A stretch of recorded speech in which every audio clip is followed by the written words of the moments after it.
ইজতেমায় মারামারি কেন হয়, এর কারণ বা কি, দলাদলি হয়ে গেছে কেন তাবলিগ জামাত।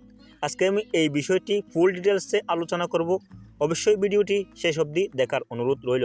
গাজীপুরের টঙ্গীর বিশ্ব ইজতেমা মাঠে সংঘর্ষের ঘটনায় মাঠের নিয়ন্ত্রণ নিয়েছিলেন সরকার। মাওলানা জুবাইরু মাওলানা সাদের কোনো অনুসারী মাঠে নামতে পারেন না বলেও সিদ্ধান্ত নেওয়া হয়।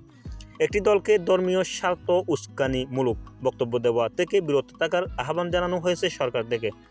বলা হচ্ছে তাবলিগের উভয় পক্ষের হতাহতের কারণে সরকার এই সিদ্ধান্ত নিয়েছিলেন।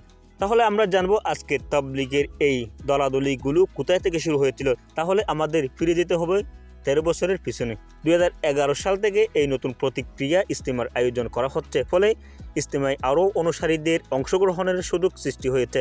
ইজতেমার প্রথম পর্বে বাংলাদেশের মাওলানা জুবাইরের অনুসারীরা অংশগ্রহণ করেন। ভারতের মাওলানা সাদ কান্দালবির অনুসারীদের দ্বারা আয়োজিত দ্বিতীয় পর্ব শুরু হবে 20 জানুয়ারি।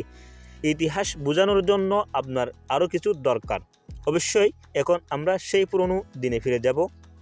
1967 সাল থেকে প্রতি বছর নিয়মিত এই সমাবেশ আয়োজন করা হয়। বাংলাদেশের 1946 সালে ঢাকায় রামানা পার্ক সংলগ্ন কাকরাইল মসজিদে তাবলিগ জামাতের প্রথম বার্ষিক সম্মেলন বা ইজতেমা অনুষ্ঠিত হয়।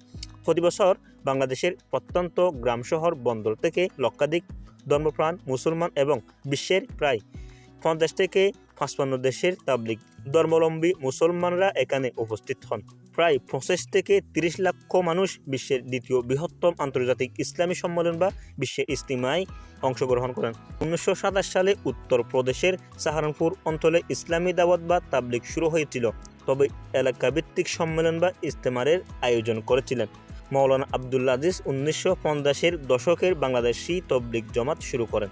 স্থানীয় সূত্রে জানা গেছে, বিশ্ব ইজতেমাকে সামনে রেখে 20 ডিসেম্বর থেকে 5 দিনব্যাপী ইজতেমা করতে মাঠে প্রবেশ করার চেষ্টা করেছিলেন সাদ অনুসারীরা। একই সঙ্গে সাদ সমর্থকদের ইজতেমা ময়দানের প্রবেশ ঠেকাতে আগে থেকেই মাঠে মোতায়েন করা হয় জুবাইরের সমর্থকদের। মূলত ইজতেমার মাঠ দখলকে কেন্দ্র করে এই ঘটনা ঘটে। তাহলে ভিডিওটি দেখে কেমন লাগলো বিস্তারিত অবশ্যই আমাদের কমেন্ট বক্সে জানাতে ভুলবেন না, এবং আপনি যদি আমাদের চ্যানেলের প্রথম হয়ে থাকেন আমাদের চ্যানেলটি অবশ্যই সাবস্ক্রাইব করবেন, ফেসবুক পেজটি অবশ্যই ফলো করবেন। আসসালামু আলাইকুম ওয়া রাহমাতুল্লাহি ওয়া বারাকাতুহু।